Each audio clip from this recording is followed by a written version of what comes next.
Good afternoon and welcome. Thank you so much for joining Wider Opportunities for Women and New Jersey Foundation for Aging for a special webinar session on a report called Struggling to Get By in Bergen and Passaic Counties, the Elder Index and Action for Change. My name is Jo Reed, and I'm WOW's Director of Elder Economic Security, our initiative here. We have two presenters today. One is Dr. Mary Gatta, who is WOW's Senior Scholar, and the other is Melissa Chalker, NJFA's Program Manager. Before we begin, I'd like to do a little housekeeping. All attendees' lines will be muted during the presentation. If you have questions and you're joining us via the Internet, please type them in the message chat box located at the bottom right of your screen. If you called in, please refrain from asking your questions until after the presentation ends, at which time you can dial *1 to unmute your line and ask your question. After asking a question, we ask that you remute your line by dialing *1 to keep the static at a minimum here. Anyway, again, we're so happy that you joined us today. Just a word about Wider Opportunities for Women and the Elder Economic Security Initiative to begin.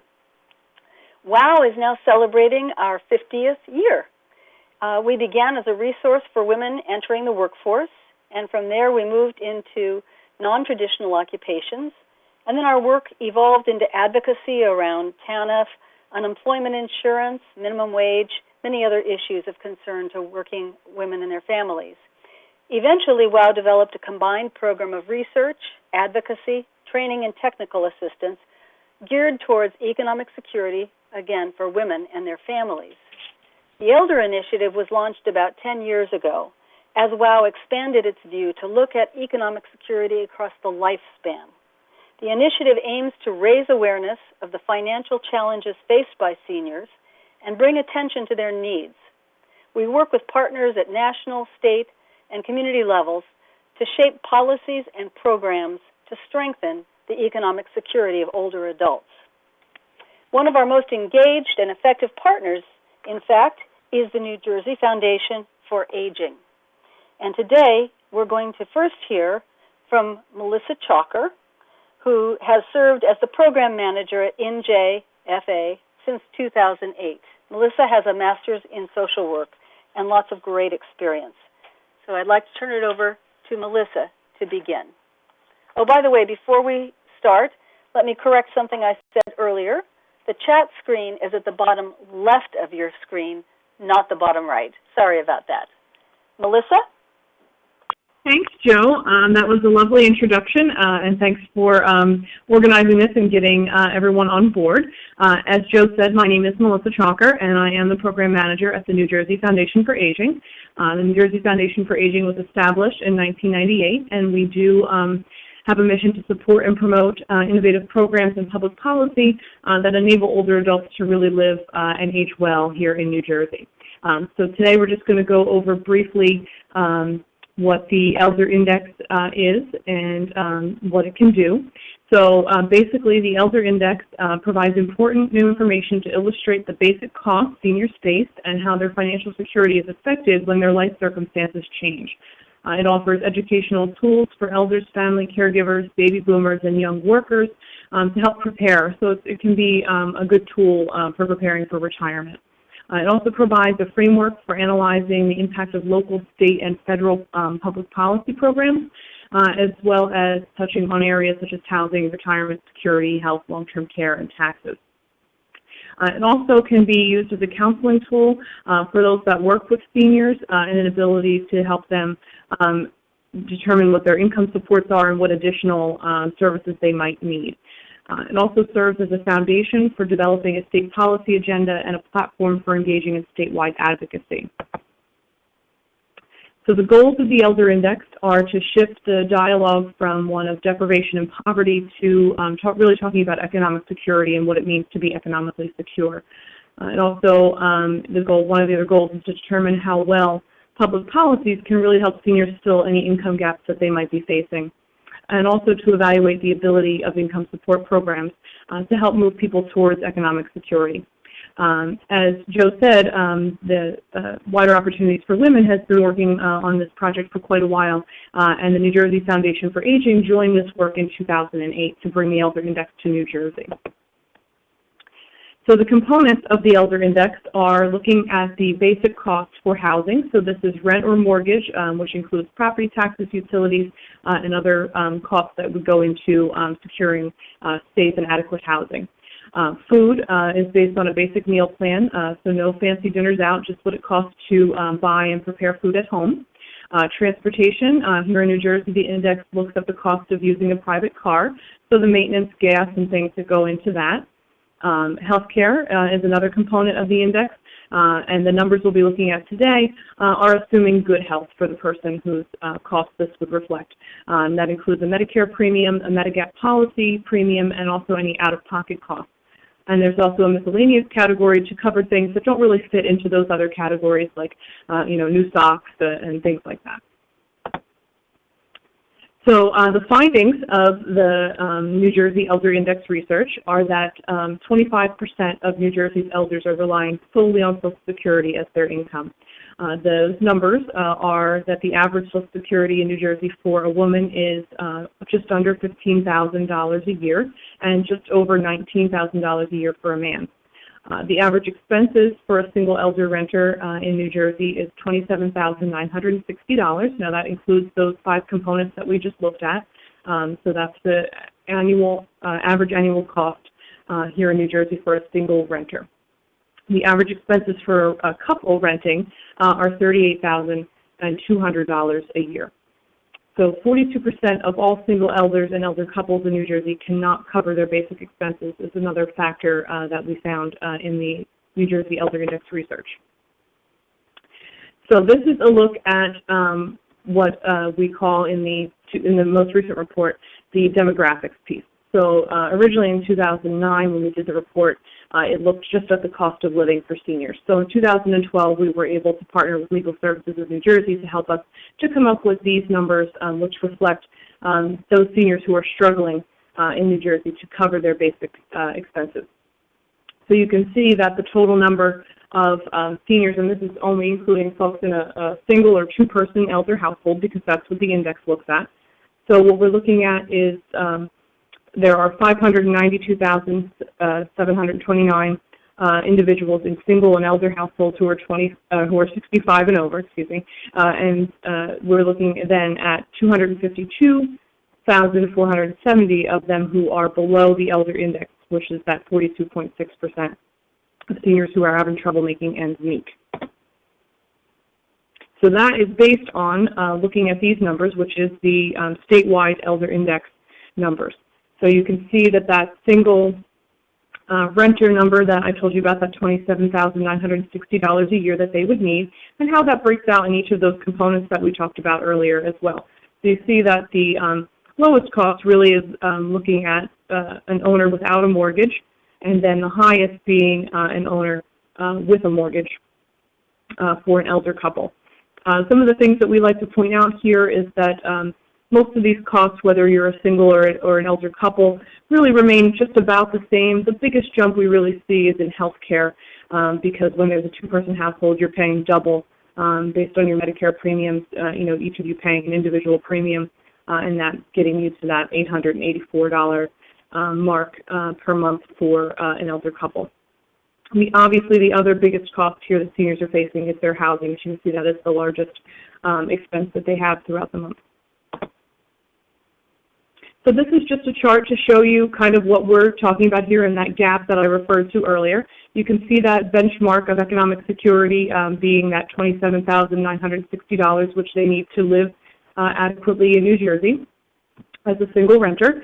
And you can see then each of these different types of incomes that they might be receiving and how that measures up to their economic security and the gap that they're facing. The other issue that some of these seniors are facing is that their income might have them over the federal poverty level, which is a measure used for eligibility in some programs. They still are not at economic security, so while they're still struggling, they may not be able to receive a benefit that might help them to close that gap. So this is just a look at some of the rise in cost statewide for seniors in New Jersey. As I said before, we did do the report originally in 2009 and then again in 2012 with an update and the demographic piece. So what you see here is the 2009 numbers compared to the 2012 numbers. So back in 2009, that single renter needed $25,941 a year to make ends meet.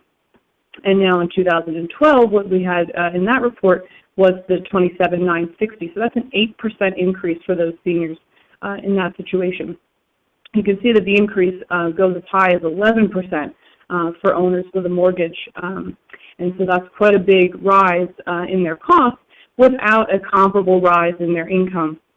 Because as we know, some of these seniors either did not get a COLA, which is a cost of living increase on their Social Security, for a few years, and then when they did, they also saw a rise in their Medicare premium. So while their costs are rising, they are not necessarily making that up in the income department. And again, just to illustrate that report, that point, we here have the 2013 numbers that reflect an even higher increase from 2009. So you can see that in 2013, that single renter jumps all the way to $28,860, which is over an 11% increase. And that owner with a mortgage now is facing an almost 15% increase in their costs.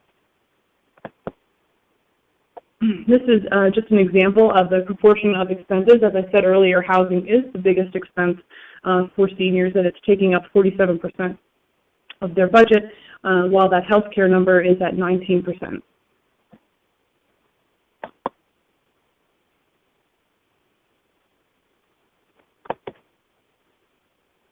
Okay, and then what we have here, oh, I moved too many slides ahead, bear with me, there we go.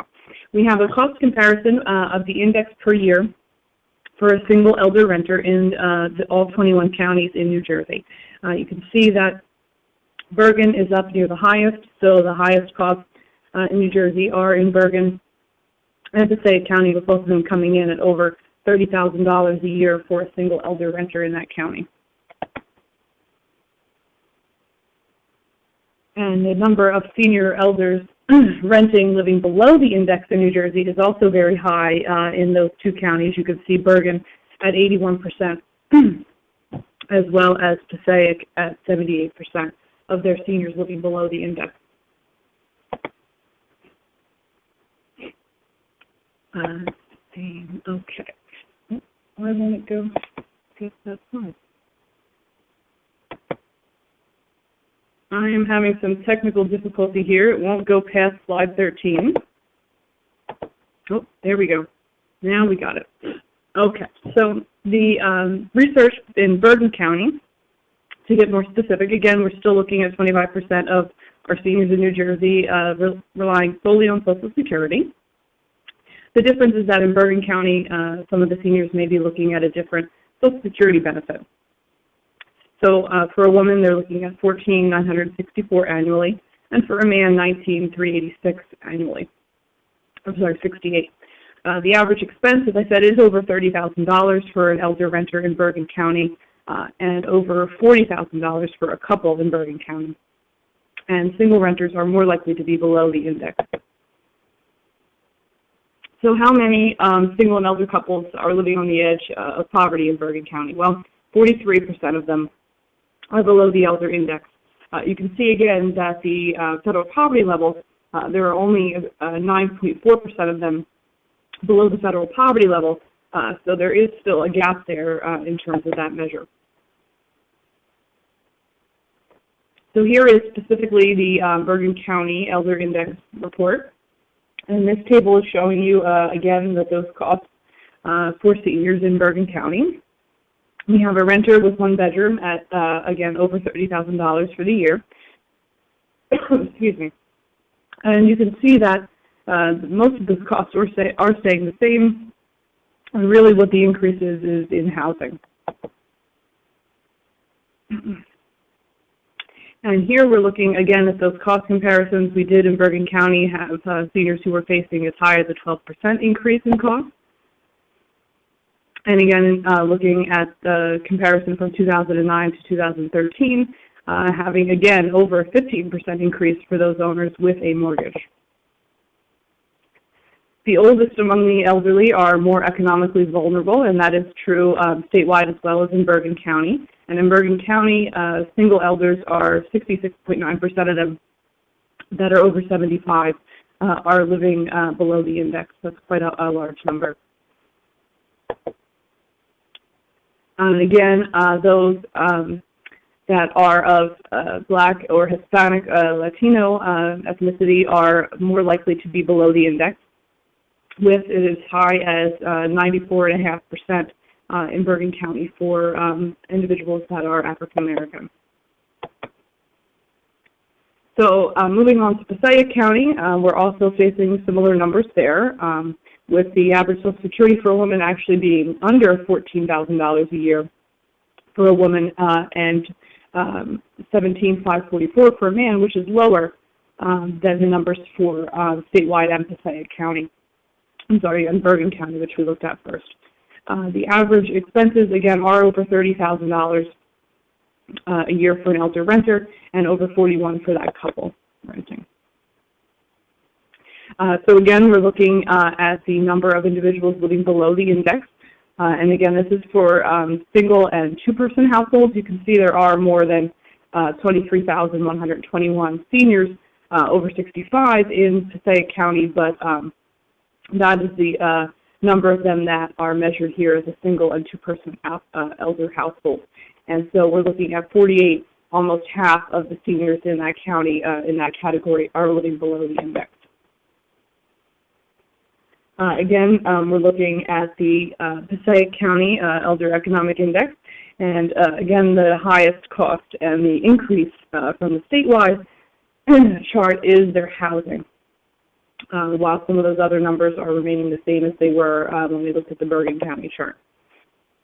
Again, the cost of living increase has gone up from 2009 to 2012 to almost over 16% cost increase for that elder renter.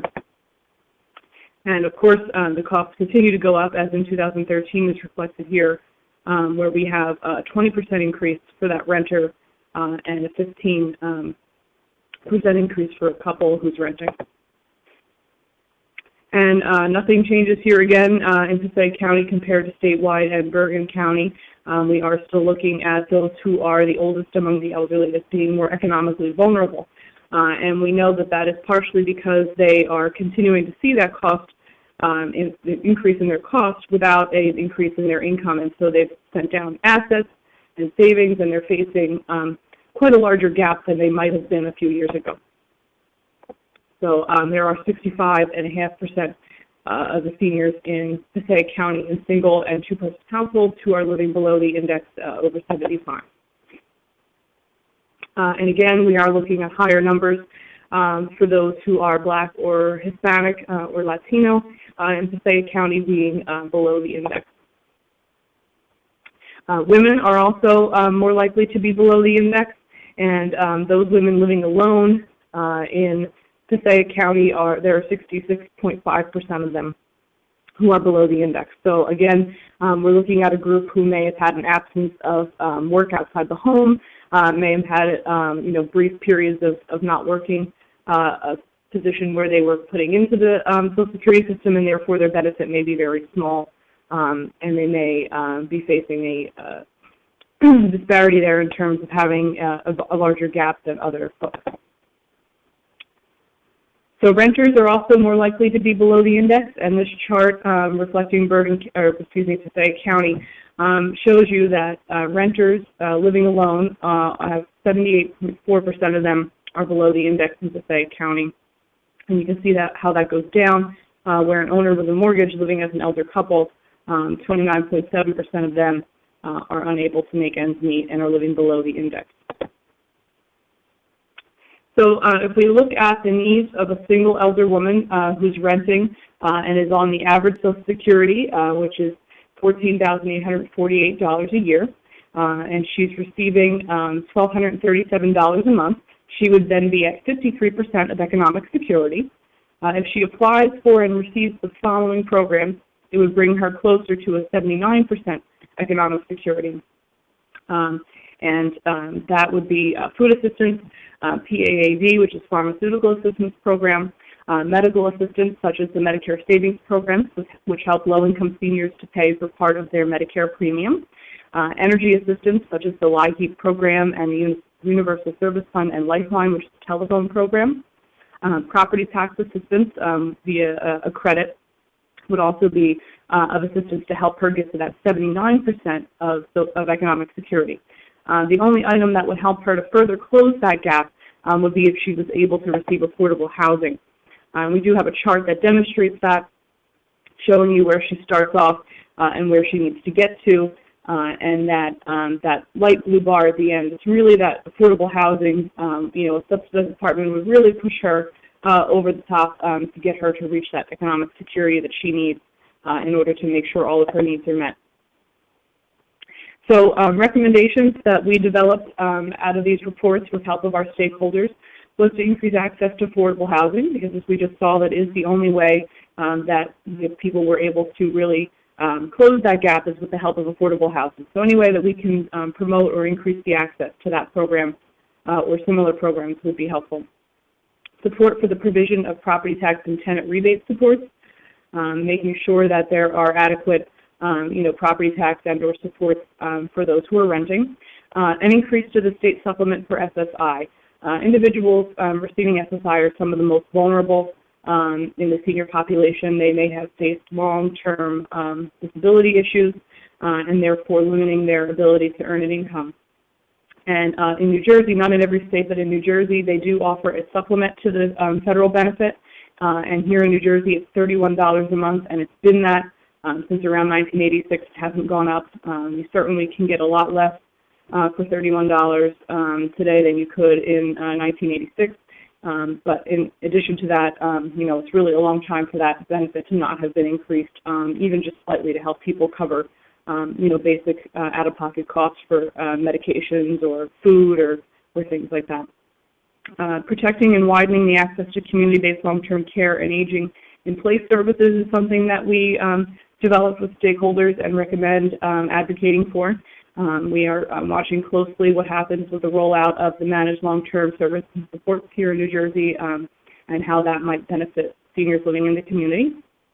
Also promoting better access to food and nutritional support programs, as that has really been found beneficial to seniors to save some money by participating in congregate meals, Meals on Wheels, the SNAP program, in order to save money for other expenses so that they can afford healthy and nutritional foods to maintain their health.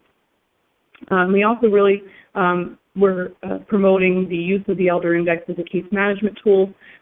There have been many county agencies that have used it to plan for their county area plans, but also as a tool to really gauge how much seniors have economic security, such as the example we just looked at with a woman who was receiving Social Security and really needed those benefit programs to push her to a higher level of economic security. So that is the Elder Index in a nutshell and a deeper look at Bergen and Passaic counties. We do want to say that in addition to Wider Opportunities for Women being a partner and the Legal Services of New Jersey helping us to put together a demographic piece, the report was partially funded by the Silver Century Foundation as well.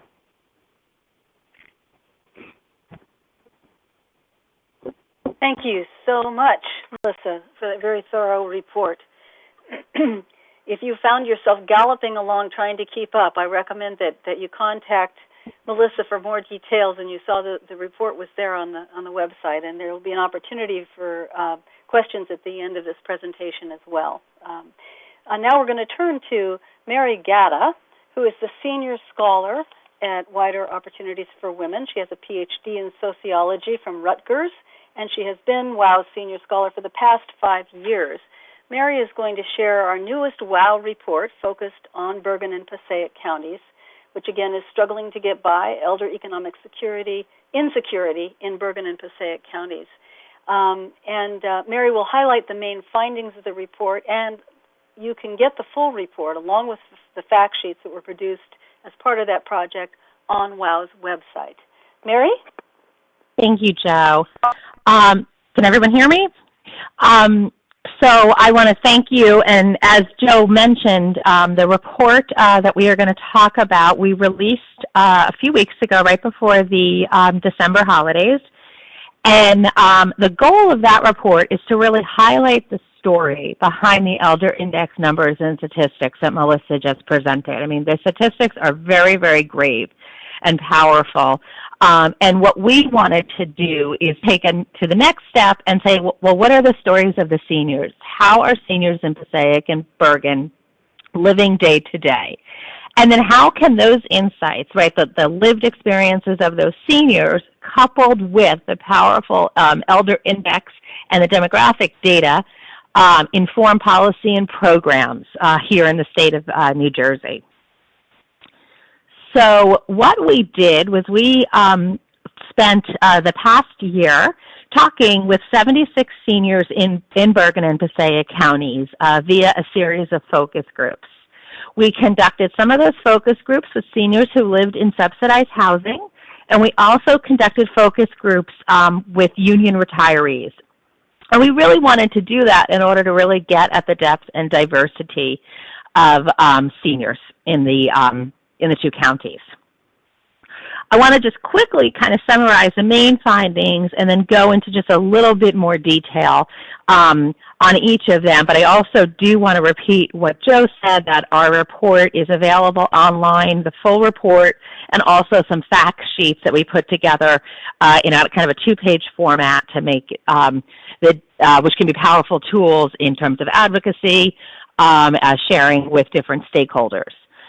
But our main findings is that economic insecurity existed across our demographic groups. It came out in all of our focus groups, and it came out whether or not the senior had or did not live in subsidized housing, and whether or not they had savings or did not have savings, whether they were depending on Social Security as their sole source of income or not. We also found that public supports are essential. The graph that Melissa showed on how public supports can close the gap and help move seniors to economic security, that these supports are really essential, but they're often inadequate. They're often not enough, and they're also not available enough. We also noted that seniors' economic security is intimately impacted by their own family's economic security. And as you'll see from some of the quotes in a bit, seniors in both counties were impacted by trying to help their children and their grandchildren, who often were very economically insecure, and they also were, in other cases, helped by their children. And across the board, seniors have very significant concerns for the future, both their own future and those of others. So just to kind of start looking at economic insecurity across groups, okay, even though there clearly were income differences between the union and non-union groups across our full sample of 76 seniors, close to 2/3 of them self-reported that their economic security was either poor or fair, and that's pretty powerful. One of the big things that came across across groups is the inadequate preparation for retirement. When asked, they felt they were ill-informed about what they actually were going to need and how to prepare for that. Melissa talked about older seniors in greater economic insecurity, and part of that is absolutely outliving what savings they did have. And New Jersey is a high-cost state. It's a high cost of living to live in the state of New Jersey. So the rising cost of basic needs, of housing, of food, of health care is eating away at their savings. These are just two quotes from seniors. One who said, working these years saving, I thought I would be 100% secure. Instead, I feel like I've got zero. I mean, that's pretty powerful. Thinking you're going to be secure, and actually, when you get to it, the reality is it's worse than you thought. Another senior raised the concern that she's outlived her savings, and she doesn't want to have to go live with her children. That may be her only choice. So what are seniors doing? This economic security is costing demographic groups. What are they doing? Well, they're making choices. and finding ways to cope. So this senior talks about the need for her hearing aids, but she only uses one because they're very expensive and Medicare doesn't cover them. Another senior says she spends her entire pension and Social Security checks every month and she can't save. If I have a problem with my car, I can't fix it. It's just not the way that she thought she would be living when she retired. We also did some focuses in on senior women, and in fact, we have a fact sheet that talks about this a lot more. As Melissa pointed out in her data, the Social Security median values for senior women are less than senior men in both across New Jersey and in Bergen and Passaic, and this is true nationally. And there are many factors that contribute to that. Melissa talked about taking time out of the labor market, for example, which impacts, obviously, one's Social Security later in life. And another significant factor is the pay gap. What women are earning during their working years, and the fact that in New Jersey, women are earning about 77 cents to a man's dollar right now, impacts what their Social Security payment is going to be. So one of our fact sheets really talks about that.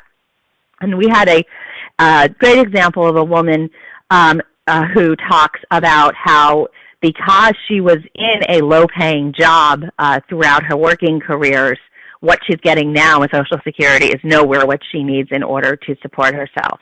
And she says, the reason my Social Security is so low is because I lost my husband at a very young age and had children. I had to be home during the day and work at night.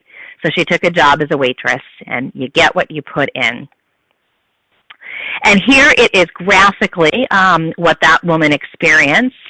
As you can see, the Social Security values of women are less than men, and they do mirror in that gender gap in payments, and Social Security benefit payments mirrors that gender gap in the wage gap in working years.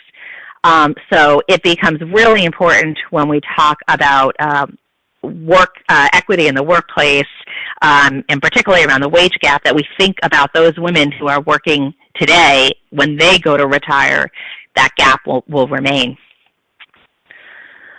Another thing women talked about was that they just did not educate themselves on retirement.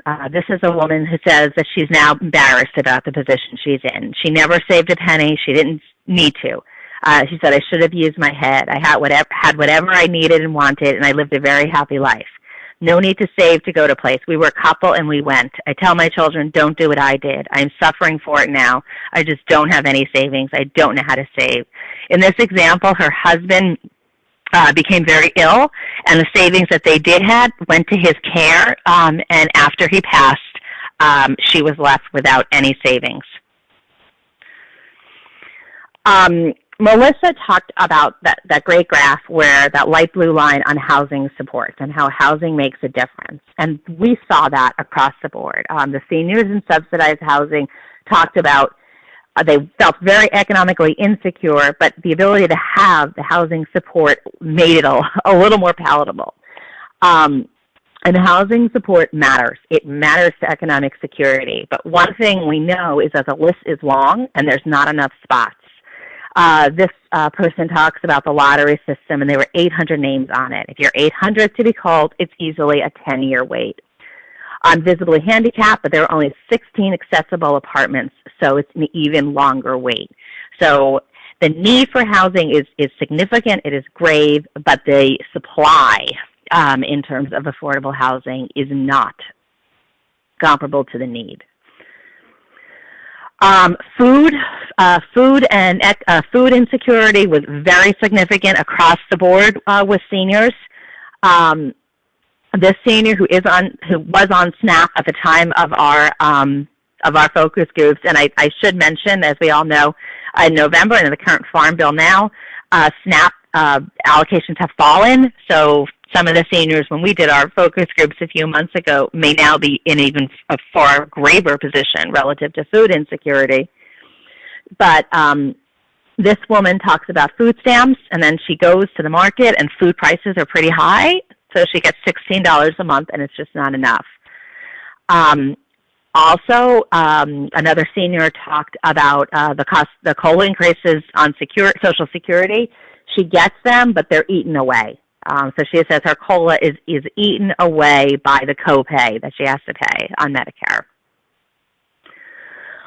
This is probably one of the most powerful stories, and I know one when we were doing the focus groups that will stay with me for a very long time. This is a man who talked about the experience that his son's in-laws had. Within days, my son's mother-in-law and her husband both had heart attacks. They lived on a farm, and the livestock, car, farm equipment all had to be sold to pay their medical bills. It wiped out savings. Then a year later, his son's mother-in-law, that same woman who just had a heart attack, developed cancer. She was a year out of Medicare, and she decided to wait for treatment until she was eligible and could afford it. During that time of waiting, it spread throughout her kidney and liver, and at the end, he said she was just skin and bone. When she died, she had just turned 65, and she would have been Medicare eligible. So, I mean, these are grave circumstances. One of the other main findings was how the seniors' economic security is wrapped up in the economic security of their broader family. And one of the things seniors try to do as best they possibly can was help support their children and grandchildren, even if it is in little ways, knowing that they were facing challenges in their own lives. So one senior talks about her daughter whose home was foreclosed upon, and she had 2.5 weeks to get out, and so she came to her, and she obviously let them live with them, but she really just could not afford it. And another woman talks about how much she worries about her children and her grandchildren. She went to the dentist, and it's going to cost her $2,000. There's more I have to pay for, but she wants to help her daughter with an alarm system for her and her children. I want to help them, but I have to pay for myself. Things come up that you don't expect. Another woman talked about how she had 4 children, and right now 2 of them can help her and economically, and she may need their help. And as I mentioned over and over, seniors raise concerns for their own futures and for the futures of others. So one senior talks about, as they continue to age, what the future will hold. Nursing homes are costly, they're exorbitant. Where will older people end up? And over, health. And their health was the biggest concern. They're concerned about illness and sickness and moving into a nursing home. If all our funds are used up, will the government help us? And as we conducted these focus groups, that despair came over and over. But they were also concerned about everyone's futures, their children, their grandchildren. This one senior talks about her son, and he's working 7 days a week. And he has a wife and a daughter, and his wife went back to school. And he's concerned about not being able to save, and he recommended to his mom to make sure she has life insurance, which is pretty powerful. And then another woman said, my concern is not for myself, but my children and grandchildren. What if? Are we planning for something for them? So when you actually look or talk to seniors about their lived experiences in Bergen and Passaic, I think being able to use some of their experiences in terms of advocacy and putting a real face on the lived experience, I think is very important, but also being able to highlight, so we move forward policies and we move forward programs, but what's the impact on the ground? What's happening, for example, with the SNAP cuts that have been occurring in the past few months? And we know food insecurity was severe with seniors. Well, how has that even grown? So how can those experiences of the seniors that we talk to be helpful in terms of developing and implementing policy and programs and moving forward advocacy agendas? So my email and also Joe's at WOW are right here on the sheet. So we do encourage you, I know we're going to do some questions now, but certainly we encourage you to reach out to us and talk more about these issues. So thank you so Mary. much. Thank you. So we haven't seen any questions come up on the screen, but you may be waiting for a chance to ask with your own voice, which is fine. If you would like to do that, we ask that you hit *1 to unmute your line, and after having asked the question, hit *mute again to mute so that people can hear the response. And please feel free to ask about anything that you've heard today or anything that wasn't in the presentation that you'd like to know about that's related. Okay? Thank you. Does anyone have any questions?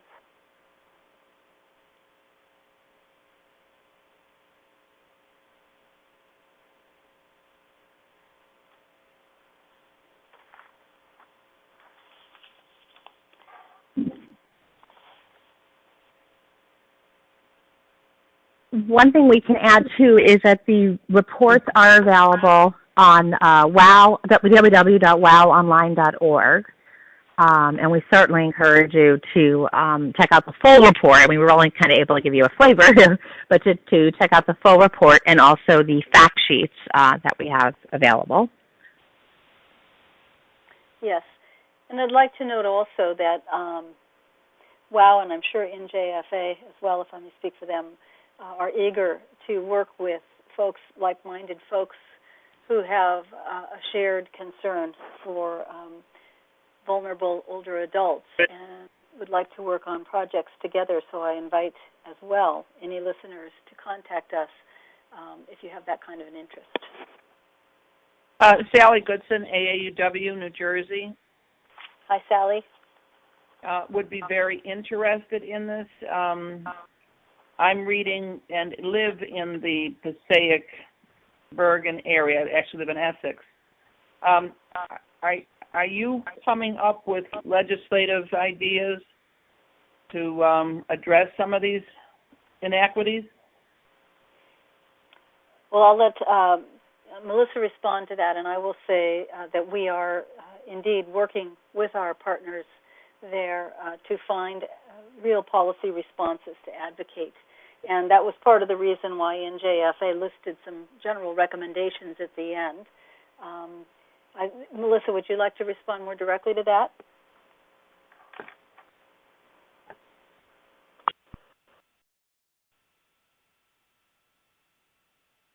Melissa, you be sure to hit *1 to unmute yourself. There we go. Okay. Sorry about that, folks. Yeah, can you hear me now? Yes. Yes. Okay, great. Yeah, as Joe said, we are working with some folks here in New Jersey to look at ways that we can institute the Elder Index into legislation and to make sure that those who are running these programs and helping seniors are really using it in the most beneficial way. And as you know, Joe also referenced the recommendations at the end of my presentation. We do always welcome working with other partners who serve seniors in order to make sure that we're doing all we can to advocate for programs and services that will really lift seniors away from that living on the edge of poverty situation. If you are going to make a presentation to the legislatures in Trenton, if you could let AAW know when you're going to be there, we would be pleased to be supportive. Terrific. In fact, we do anticipate doing that at some point, so that would be wonderful, Sally. Thank you. Yes, we greatly appreciate your support. Thank you.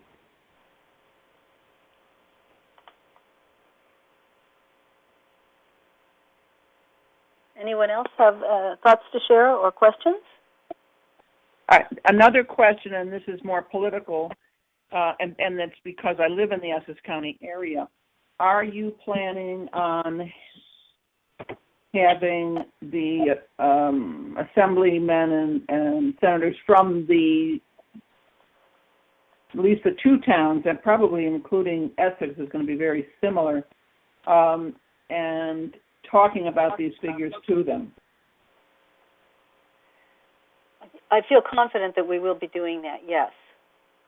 And by the way, Sally, we want to be sure to get your contact information so that we can follow up with you. You can email that to us if you'd like, or Mary has it. Yes, good. I have it. And Sally, I think you may know we did at Bergen Community College in December. we did the same presentation in person that day, and we did have several staff members from Senate, the State Senate and State Assembly of Passaic and Bergen counties attend too. So six offices were represented, actually. 6. Yes. But absolutely, we definitely want to work with AAUW on this. Well, especially if you have something in mind, and AUW can take it neutrally in as a as an issue because it deals with women in their economics, and women in education. Mm-hmm. Yeah, it actually connects. I mean, what's so powerful, I think, on the one fact sheet that we have is the impact of women's working years on her Social Security and on the Social Security gender gap. So the connection between the wage gap and the gender gap is something really powerful that we often don't talk about enough. So it's in our report, but we also do have a separate standalone fact sheet on that also. And AUW is moving now in New Jersey to get the Lilly Ledbetter pushed through here, just as it is at the national. Yes.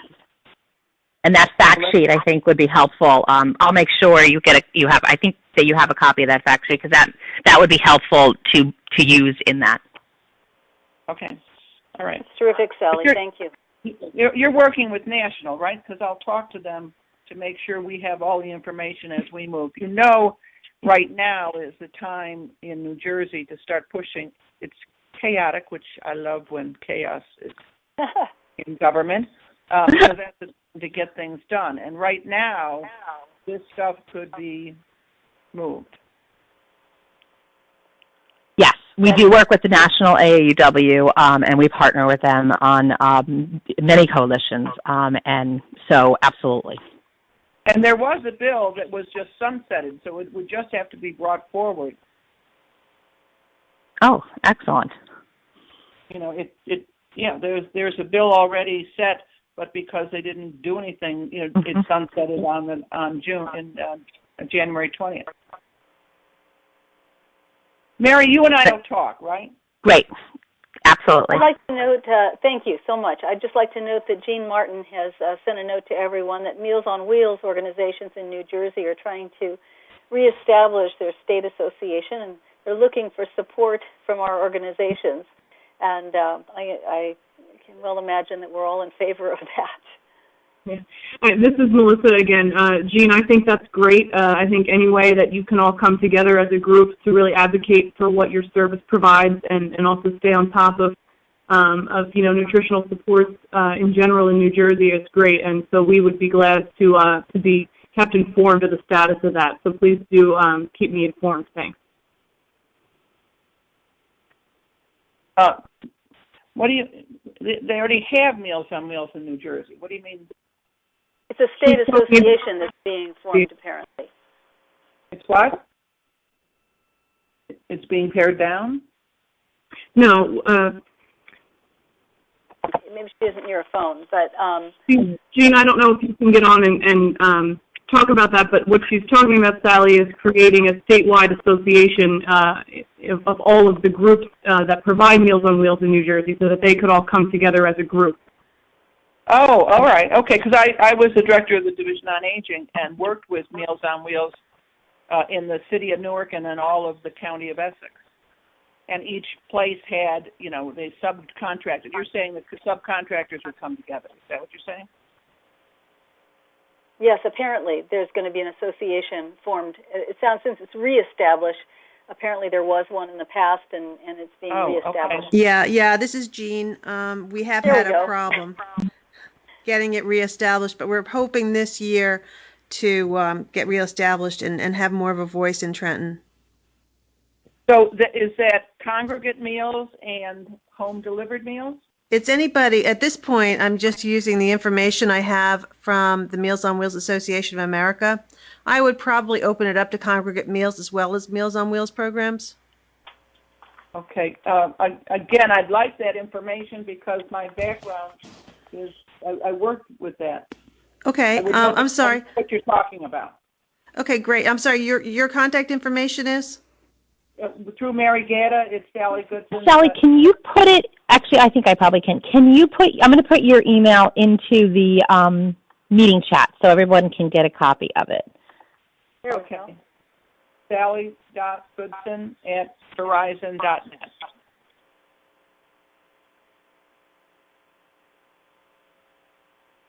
That's a huge program in Essex County. They feed lots and lots of people home-delivered meals, congregate meals, and special meals from hospitals. Yeah, I was at the Meals on Wheels conference in Boston this past September, and they were saying that there's so many, there's 5,000 Meals on Wheels programs nationwide, and New Jersey probably has about 200. Okay. So we're all different sizes. Essex is huge. Bergen County has 8 programs. Right. Passaic County has, I think, 1 program in Passaic County. And then some of the other counties have town by town. So well, some of them have town by town. Newark has Newark, and then there's other. Right. So yeah, I will be in touch with you. Thank you. Okay. Excellent. Any other questions or comments on the report, either NJFA's or the one that Mary just presented? I, as a compliment to your organization for doing this, it's so important that these figures come out, and then it's so important that we walk these figures into the people that need to hear about them. Thank you. Thank you very much.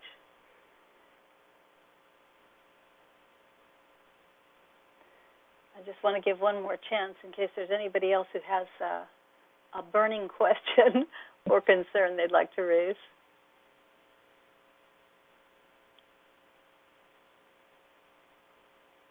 Okay, and before closing, sorry, go ahead. Is there a chance you're going to be doing any other counties? Are you going to do Essex or? We would love to do that. I was actually, before closing, going to acknowledge the support of the Henry and Marilyn Taub Foundation, whose support made it possible for us to do this report. But we hope to be able to do more of this kind of research throughout other parts of New Jersey and elsewhere in the country, and we feel that this is a good model for bringing home to people what the lived experience of older adults is. Mm-hmm. And Joe, being someone who has to handle it with the seniors, they're making $8,000 to $12,000 a year. This is impossible. Impossible. Yeah, you're right. This is Melissa again. I just wanted to add that our report is also online and on our website. All 21 county information is available on the website. That includes the cost of living information as well as the demographics for all 21 counties. Okay. Good job. All right. Well, thank you so very much for those kind words, and thank you to everyone for taking your time to tune in today and listen. And please feel free to follow up with any questions later, or give us a call, or send us an email. We really appreciate your interest, and we want to work with you to change this situation for older adults in New Jersey and elsewhere. So thank you again, and have a wonderful day. Thank you. Thank you. Bye. Goodbye.